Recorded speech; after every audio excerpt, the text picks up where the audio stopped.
Avokat, si mendoni, ka që e fuqishme është mafia shqiptare, të cilën e ka denoncuar edhe vetë presidenti i Venezuelës Nicolas Maduro, sipas të cilit mafia shqiptare po tenton të sabotojë zgjedhjet në këtë vend? Shiko, se kam dëgjuar këto ditë që jo ka mafia Shqipëria, jo s'ka. Padyshim Shqipëria ka krim të organizuar. Padyshim që Shqipëria nuk e ka mafia si Cosa Nostra, o që ka mafia si Ndrangheta e ka. Nëse Cosa Nostra ka tipare të tjera të organizimit të mafjes, Cosa Nostra, Ndrangheta e ka organizimi familjar. Prandaj është dhe një mafje shumë emetike dhe një mafje cila ka më pak bashkëpunëtor drejtësie. Për shkak të linjës së gjakut që ka ai formacion kriminal. Dhe ne, shqiptarët, e kemi të tillë. Dhe nga statistikat, ose më saktë nga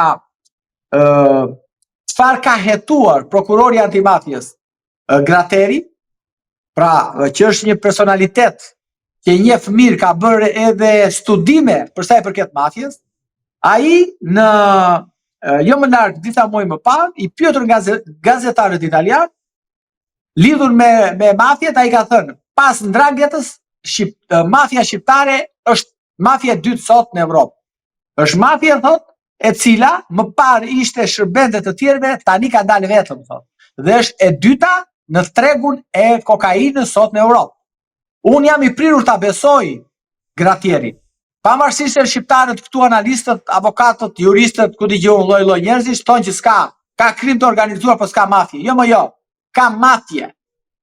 Sepse nëse do futesh të shikosh tiparet e mafjes, padyshim që mafja ka një kupol, ka një atë, dhe këtu patjetër që ka kupol.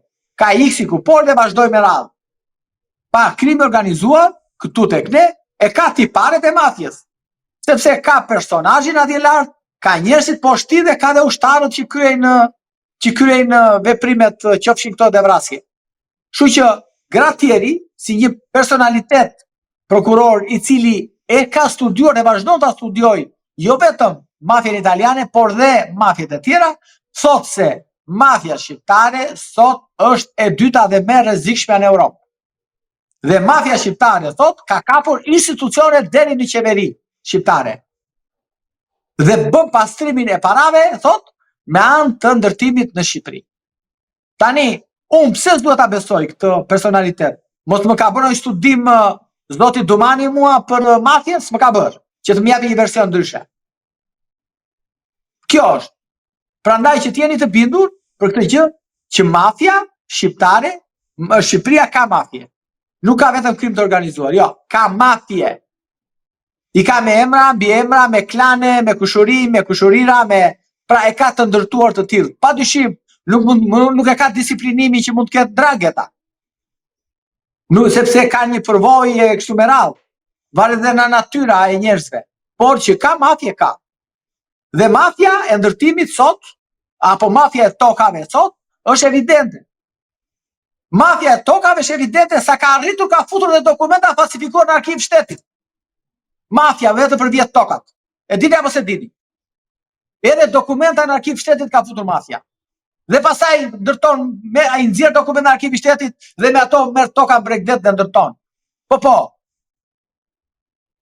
Ka dhe deputetët e saj në kuvendin e Shqipërisë po deshët ju, mafja e tokave, që është më e rrezikshme atë sot.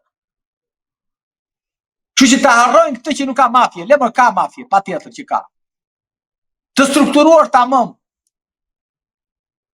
Si e gjykoni lëvizjen e qeverisë shqiptare ku pak ditë më parë ministri i drejtësisë në një takim me kreun e SPAK-ut Altin Dumani propozoi disa formula për korrigjimin e sistemit të ri të drejtësisë. A është kjo një formë për të ushtruar më shumë kontroll dhe për të rritur presionin ndaj SPAK-ut?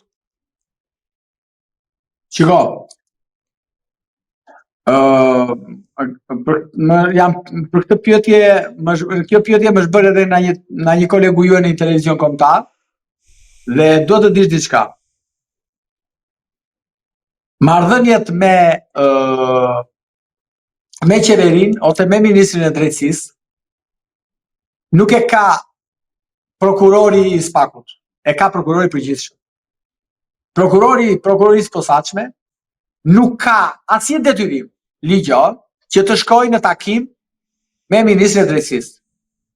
Në nen 184, paragrafi 2 i Kushtetutës së Republikës së Shqipërisë e ka qartësisht të përcaktuar marrëdhënien e qeverisë me prokurorinë.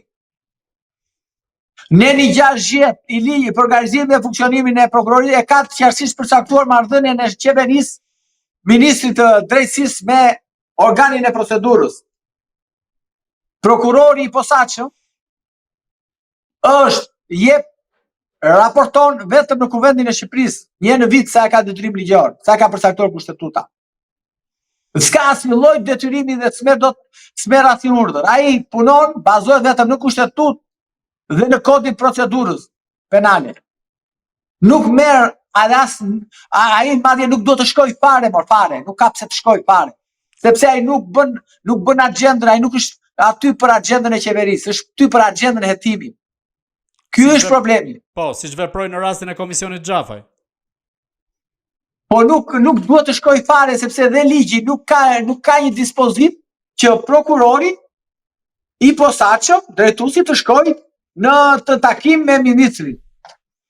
Nuk e di mund të shkojë për kafe, të pi kafe, kaq. Po jo për të japur llogari e të marrë urdhra. Kjo është ajo që duhet të kuptojnë qytetarët.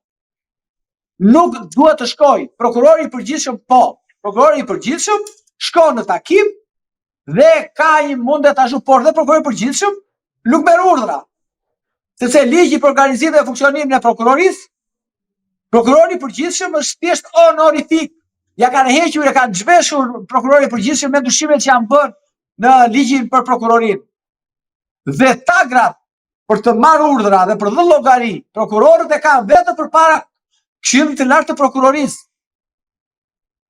Unë e kuptoj emergjencën që mund të ketë politika, mund të ketë ajo kjo. Por prokurorët kanë një ligj të tyre funksional dhe i përgjithë punojnë në bazë të ligjit. Që kanë. Nuk punojnë në bazë të agjendave të politikës. Tani, do shta zoti Manja ka kuptuar diçka, do që të duket që ka dhe ai rëndësinë e vet si ministri, se ministri i drejtësisë që ju e dini në Shqipëri nuk ka asnjë lloj rilevance, s'ka asnjë lloj fuqie nga pikpamja e fuqisë që mund të diktoj prokurorët, gjyqtarët e kështu me radhë, thjesht ka në varësinë e saj drejtorinë e burgjeve, drejtorinë e agjencinë e pronave, përmbaruesin shtetëror e kështu me radhë, edhe për të bërë tendra për letrat higjienike, sepse nuk ka asnjë fuqi tjetër. Kupton? Prandaj që ai show që kërkon të bëjë zoti Manja aty, është thjesht një show që të thotë qytetarëve që unë jam ky që jam, mund të diktoj ministri atë prokurorët e kështu me radhë, por nuk ka asnjë lloj rëndësie. Dhe zoti Dumani s'ka arsye pse të shkojë. Si e shikoni fatin e Spakut dhe të Altin Dumanit teksa i mbaron mandati këtij të fundit në fund të këtij viti? Dhe sa do ndikoj kjo sa i përket hetimeve, por edhe goditjeve në nivelet e larta? Shiko, fati i Altin Dumanit nuk është e lidhur me fatin e Shqipërisë, as me fatin e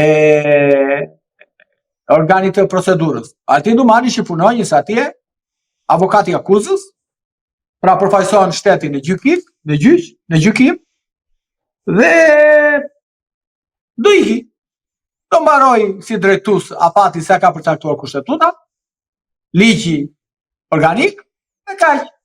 Do vazhdoj prokuror, siç ka qenë. Jeta vazhdon më. Do zgjedhet një tjetër aty, dhe do vazhdoj prokuroria. Prokuroria do vazhdoj punë derisa të jetë sa nuk është shkrirë me Kushtetutë. Nuk e çfarë tim, nuk ka, domethënë, është absurditet i madh të mendojmë ne tani që u iku Dumani si do vej halli. Jo, jo. Vij Falconi në Itali, e vran, edhe Borsellino, vazhdoj olla, lufta vazhdoj më. Unë krijohet do në prokuror të tjerë, të rinj, shumë radh, vazhdoj jeta më. Sfilloi prokuroria jeta me Altin Dumanin, e mbaron me Altin Dumanin. Dakord, po. Puna matet me rezultat. Çfarë rezultatesh ka dhënë Altin Dumani? Ka nisur një hetim kryesisht vet. E ta çoj deri në fund. Ka nisur një hetim kryesisht, jo me denoncime popullore, jo me kallëzime partish. e individëve që u bën gati kallëzimin partia dhe vetë i çojnë te Respaku. Plas vet. Siç e nisi antimafia italiane. Që nisi hetimet me anë të mediave shqiptare, nisi hetimi 7 vite më parë antimafia italiane. Dhe çoi operacionin deri në fund. Ja kështu duhet punoj prokuroria. Ka bërë një nga këto operacione Altin Dumani, dini që? Në një nga këto operacionet që ta nisi vetë kryesisht me anë të oficerëve të BK-s dhe të kryej arrestime. Ja. Atëre, i Altin Dumani, po pastaj do vi tjetër. Pastaj për më mirë punën Altin Dumani. Ne jemi popull i vdesin për njëshat, po çfarë them orma? Kushtetuta jo nuk e lejon. Kështu që s'ka për mua nuk ka asnjë lloj fare, jo për shkak se unë jam avokat e jam konflikt interesi për ta dhe e shikoj me një sy tjetër, e kupton? Se unë normalisht për institucionet e prokurorisë kam respekt, ma se s'kam respekt për prokurorët, po për institucionet unë jam njeri që i dua institucionet. Por ma se nuk dua ata që janë brenda se nuk e justifikojnë. Por institucionet i dua. Ky është thelbi se unë jam njeri që vi nga familje që i ka ndërtuar institucionet dhe me gjak po deshët. Që sa i bie, 113 vite para. Por problemi është ato institucione ka njerëz që justifikojnë ato institucione, po kjo nuk do të thotë që do të rri patjetër ai që nuk e justifikon punën e tij.